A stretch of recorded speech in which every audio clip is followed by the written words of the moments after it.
Bonjour à tous et bienvenue dans cette nouvelle vidéo. Aujourd'hui, je vous présente la méthode pour épargner du 50, 20, 30%. Donc nous allons voir ensemble un petit peu comment est prévue en fait cette méthodologie pour épargner, savoir comment on l'applique et moi je vais vous montrer du coup après le cas concret par rapport à mon budget mensuel que je fais habituellement, voir en fait comment le découper et comment en pratique effectivement il s'utilise.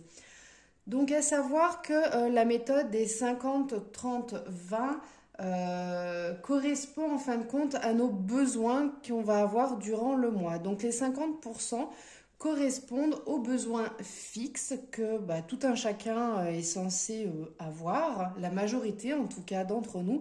Ça correspond notamment à tout ce qui va être le loyer, le crédit.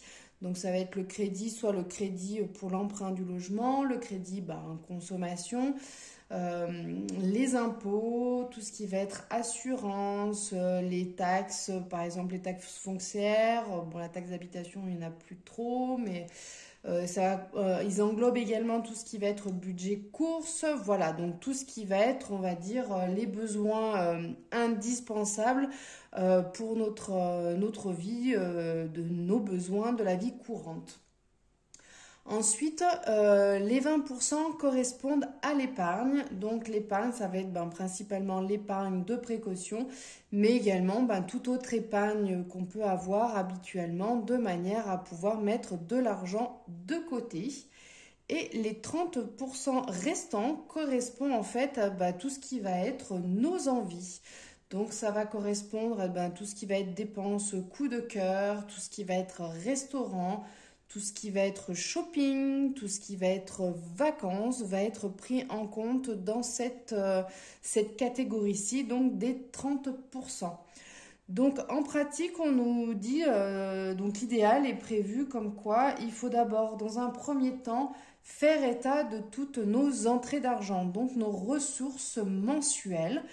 Donc par exemple, ici, dans mon cas, ce sera prendre en compte tout ce qui va être salaire, les prestations familiales, si vous avez des APL également, si vous avez une pension alimentaire, si vous avez d'autres pensions ou indemnités que vous touchez, que vous percevez tous les mois, ça va rentrer dans cette ligne, dans cette catégorie-ci.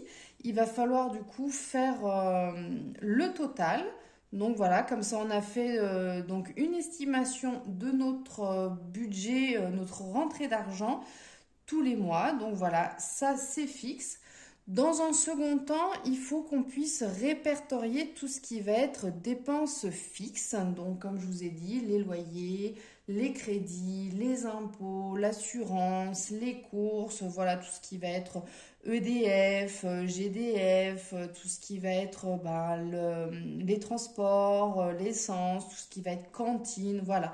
Donc du coup, ça correspond donc dans ma catégorie-ci à toutes mes dépenses que j'aurais répertoriées ici. Donc pareil, il faut qu'on fasse le total.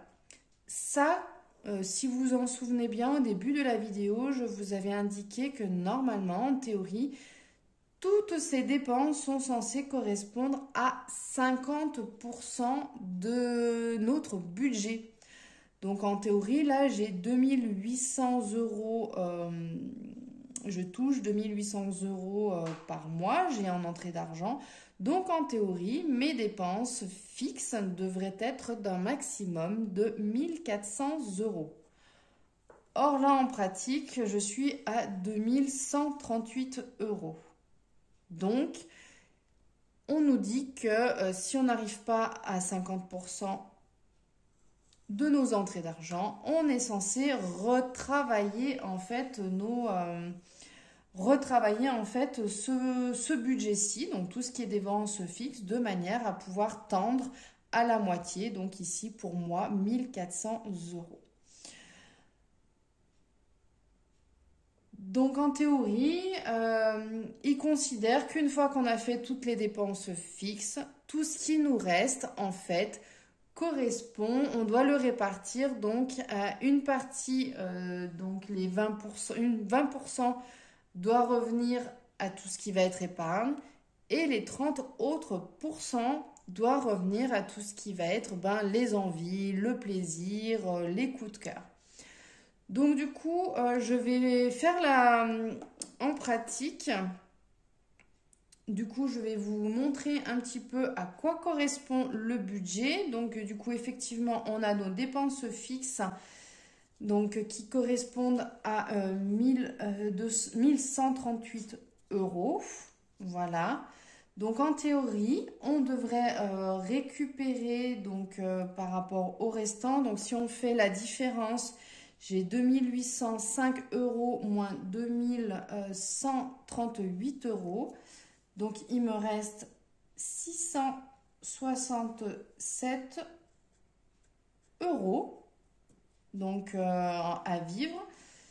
Et donc si je fais une estimation donc d'après voilà, la théorie, la méthodologie type, donc par rapport à ce qui me reste ici, donc normalement ça c'est censé correspondre aux 50% restants. Bon bah c'est pas du tout le cas, hein, on le constate bien qu'on est loin des 1400 euros en théorie qui me reste.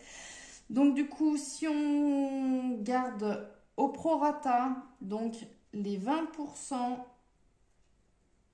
je devrais être censé avoir 20% donc d'épargne.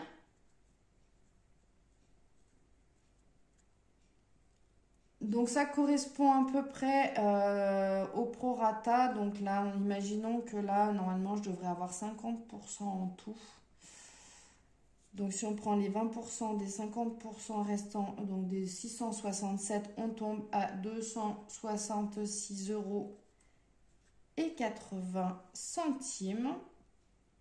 Et en théorie, donc les 30% restants qui sont des loisirs, je devrais être à peu près à 400,20 euros.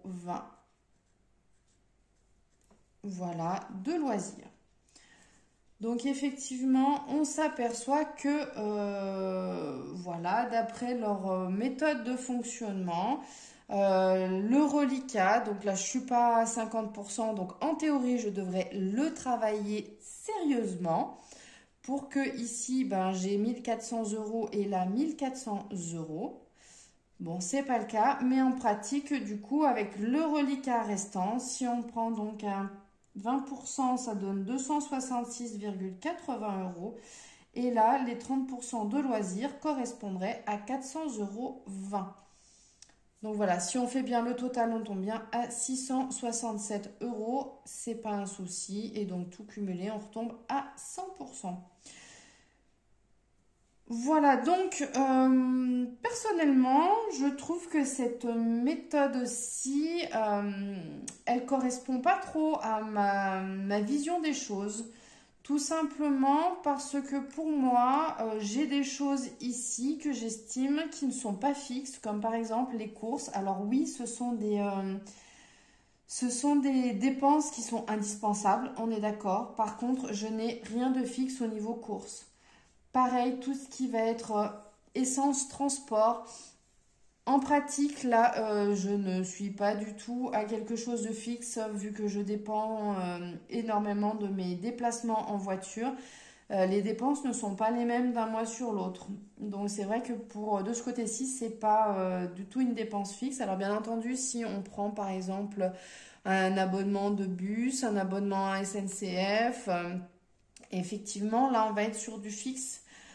Mais personnellement, je le mettrais plutôt dans la catégorie des dépenses aléatoires, tout ce qui va être les 30%, donc de dépenses de loisirs.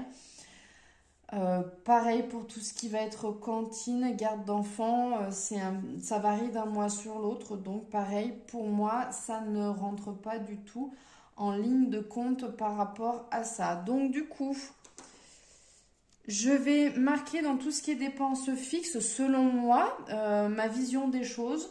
Donc du coup, je vais le stabiloter en rose. Donc j'aurai mon loyer, tout ce qui va être gaz, électricité, internet, tout ce qui va être téléphone. Également la mutuelle, tout ce qui va être frais bancaires, l'épargne mensuelle. Donc numéro 1, c'est tout ce qui correspond, si vous vous en souvenez, je vous en avais parlé déjà dans une précédente vidéo, ça correspond en fait toutes mes dépenses qui sont annuelles à l'année, que je paye une fois par an, comme l'assurance voiture, l'assurance maison, tout ce qui va être achat de bois, tout ça, et que je viens du coup mensualiser donc tous les mois de manière à constituer mon épargne et de manière à avoir l'argent quand arrive le jour de la facture. Également tout ce qui va être emprunt de la voiture. Donc ça, je considère que c'est tout ce qui va être dépenses fixes. Alors du coup, je vais les mettre ici. Donc ça va être 50%. Donc en fixe.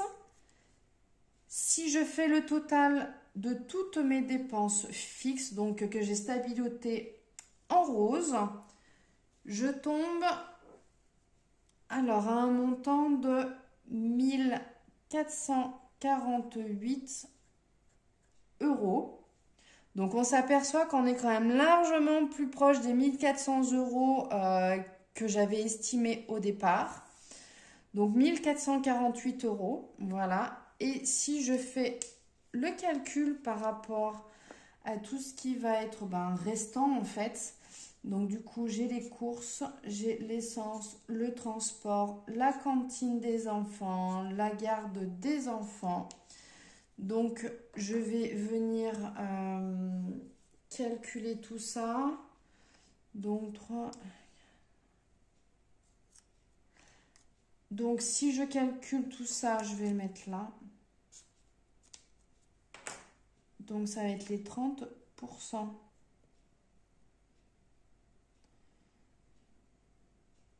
Donc là, je tombe à 814,2 euros. Si je calcule, je tombe à 814,2 euros de loisirs. Alors, je vais marquer en loisirs.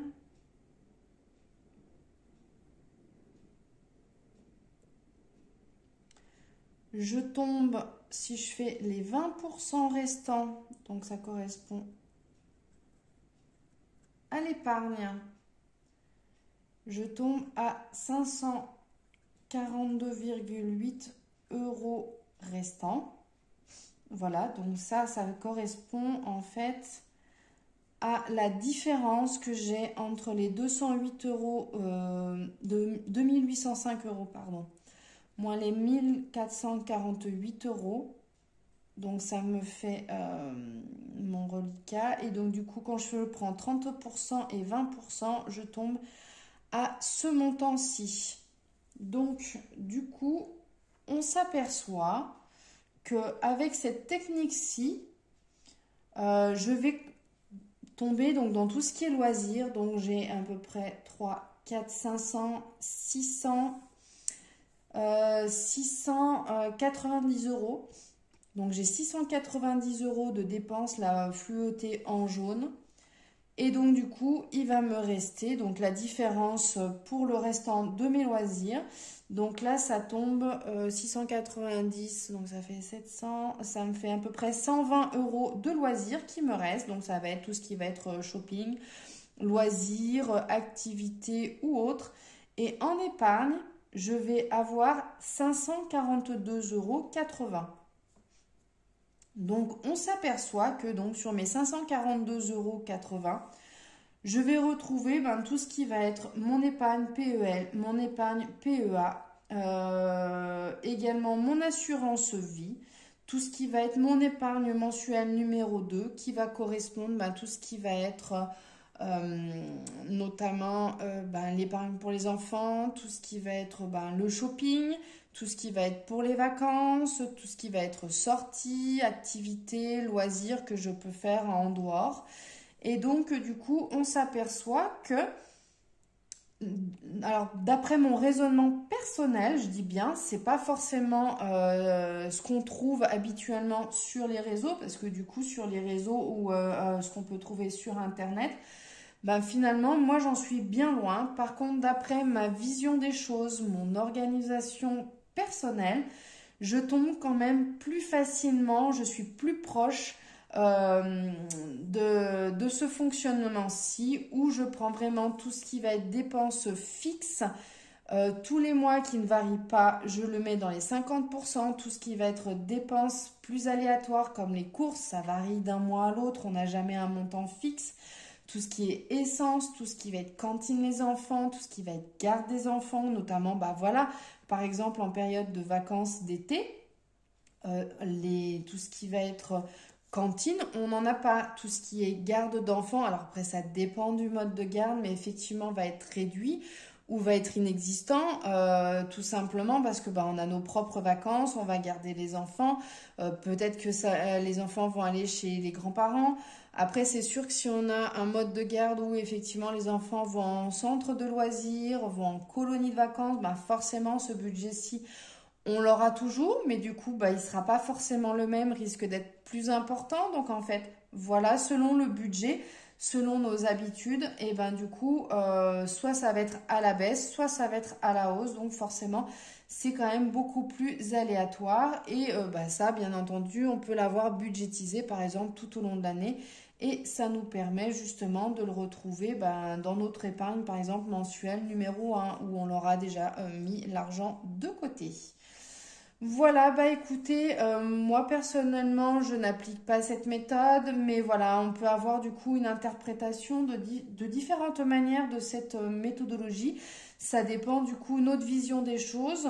Moi, je l'aurais vu plutôt, voilà, selon cette technique-ci que je vous ai présentée dans un second temps et non pas de la manière brute qui est vue la majorité du temps sur Internet.